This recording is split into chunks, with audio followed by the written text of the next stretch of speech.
আমি ঠিকই বলছি। আমার আনন্দ হাসি গান চিরতরে বিলুপ্ত হয়ে গেছে।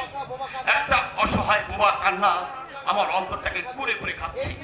এই পৃথিবীতে এসে আমি কি চাইলাম আর কি পেলাম? আপনার কথা শুনে আমার খুব দুঃখ হচ্ছে স্যার। তুমি মানুষ বলেই তো মানুষের দুঃখে তোমার দুঃখ হচ্ছে ভাই।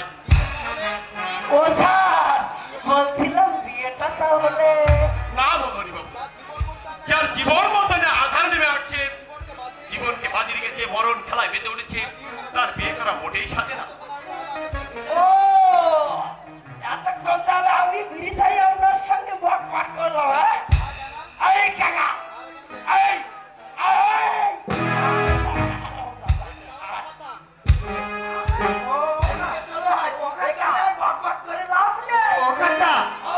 একটু দাঁড়াও না, স্যারের কথাগুলো শুনতে আমার খুব ভালো লাগছে। কথা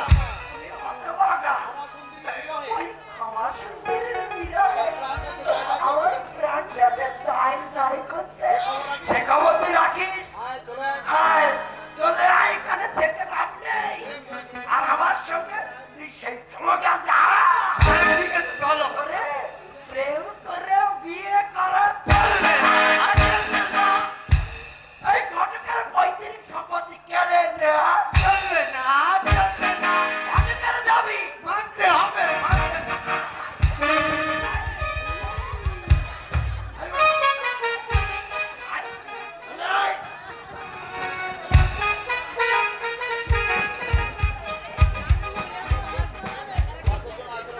বাসার জন্য আজ ওরা পথে নেমেছে।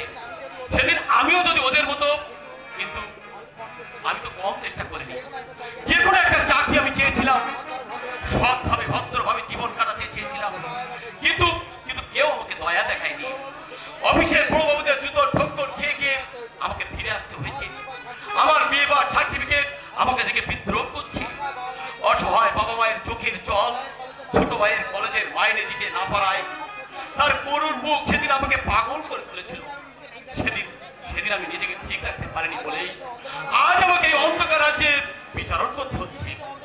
পৃথিবীতে অন্ধকার যেমন আছে, আলো আছে, আছে সুখ, আছে দুঃখ, সব মিলে পৃথিবী সুন্দর সুখময়।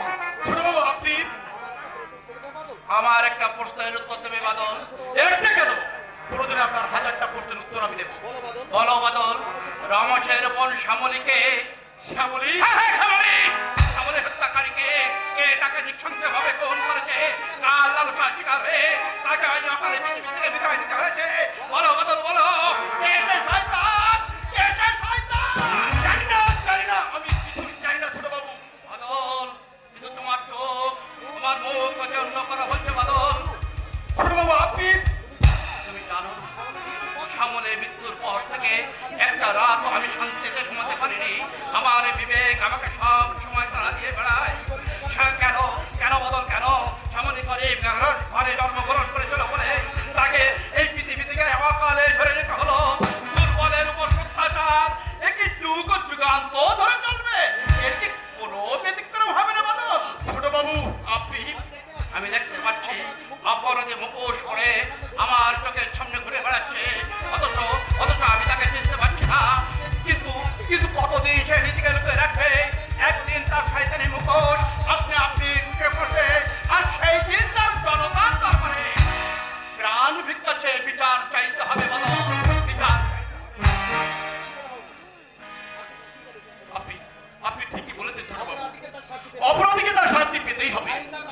আইন তার নাগাল না পেলেও তার নিজের বিবেকের কাছে তাকে জবাবদিহি করতেই হবে, আর সেটাই হবে তার অপরাধের শাস্তি। বদল, আর শুধু আমার একটা কথাই মনে হচ্ছে ছোটবাবু, এই কথা যারা নিজের স্বার্থকে বড় করে দেখে অপরের বুকের হাসি কেড়ে নেয়, তারা জীবনে কোনোদিন শান্তি পায় না, কোনোদিন না, কোনোদিন না। সবাই সবাই যদি এই কথা ভাবতো, তাহলে দেশের বুকে আর অন্যায় অত্যাচার মাথা সারা দিয়ে উঠতো না। একদল করতে চাইছে আর একদল ভাঙতে চাইছে। এই ভাঙা করার মধ্যে দিয়ে কত অসহায় মানুষের প্রাণ অকালে ঝরে যাচ্ছে। কিন্তু পৃথিবীটা কিছু করার সবই তো সুন্দর, ভাঙার মধ্যে তো কিছু নয়। কবে ধনী দরিদ্র নির্বশে মানুষ মানুষকে আপন করে নেবে, মানুষ মানুষকে আপন করে নেবে।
বিদায়? হ্যাঁ হ্যাঁ, বিদায় তো তোকে দিতে হবে রে মা। মেয়ে হয়ে যখন জন্মেছিস, মায়ের পরম তীর্থস্থান স্বামীর ঘর, তোকে তো সেখানে যেতে হবে মা। কিন্তু আমি কি করলাম? আমি তোকে কার হাতে তুলে দিলাম মা? দুঃখ করছো কেন বাবা? অদৃষ্টে যা লেখা আছে সেটা ঘটবেই বাবা। মানি না, মানি না, আমি অদৃষ্ট। সারা জীবন আমি ঠাকুরকে ফুল চন্দন দিয়ে পুজো করে রেখেছি, তার বিনিময়ে আমি ঠাকুরের কাছ থেকে কি পেয়েছি? একবারও যদি ওই নিষ্ঠুর ভগবানকে কাছে পেতাম, তাকে আমি জিজ্ঞাসা করতাম, কেন কেন সে আমার মা মরা হতভাগিনী মেয়েটাকে এইভাবে কান্নার সাগরে ফেলে দিল? কেন কেন কেন? বাবা, তোমার কি মাথা খারাপ হয়ে গেল বাবা? আমারই ভুল হয়েছে রে মা, আমারই ভুল হয়েছে। ঈশ্বরের সৃষ্ট হয়ে আমি তো ঈশ্বরকে শাস্তি দিতে পারি না মা। বরং শাস্তি দেওয়া ঈশ্বরের সাথে না, শুধু তার দেওয়া শাস্তি আমাদের যে ভোগ করতে হবে মা। বাবা, আমাকে ছেড়ে তুই চলে যাবি মা?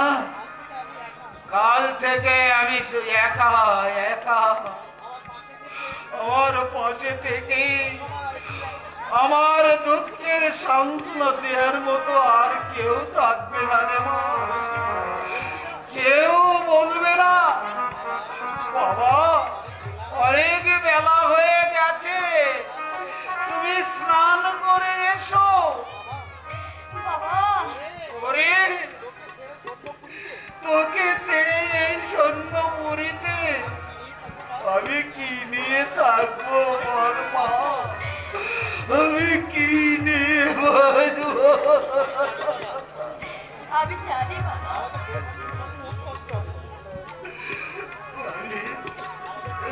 আমাকে ছেড়ে থাকতে তোমার খুব কষ্ট হবে, কিন্তু আমাকে যে যেতেই হয় বাবা।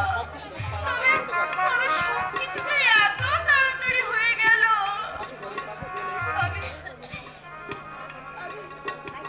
হরিণাকে বলে এসেছি বাবা, সে তোমাকে দুবেলা দুপুরটা রেঁধে দিয়ে যাবে। তুমি সময় মতো স্নান খাওয়া করো, শরীরের প্রতি কোনো রকম অযত্ন করো না। দুর্বা, পলকটা ফিরে এসে যদি আমার কথা জানতে চায়, তাকে বলো দুর্বা, তার দুর্বা মারা গেছে। চুপ করো, ওরে তুই চুপ কর। আজকে আমি সহ্য করতে পারছি না। আমার ঘরের টেবিলে পলকটার হাতে হাতে কয়েকখানা ছবি আছে বাবা। সেই ছবিগুলো তুমি তাকে ফিরিয়ে দিও। আর বলবে, পারবো না বাবা, আমি পারবো না।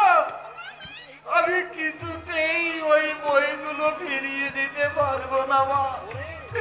ওরে, দুর্ভাগ্য যখন লক্ষ্মীকে আস্থা করে ছুঁড়ে ফেলে দিয়েছে, আর লক্ষ্মীর বিড়ি হয়, নারায়ণের মনে কি শান্তি থাকতে পারে মা?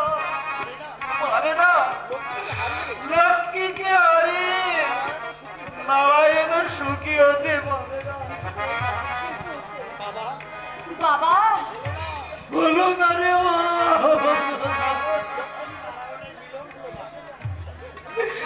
লক্ষ্মী নারায়ণের আর মিলন হলো না মা। ঝড়ের তাণ্ডবে সব কিছু এলোমেলো হয়ে গেল। পাচ্ছি না, করতে মা। আর আমি সহ্য করতে পারছি না।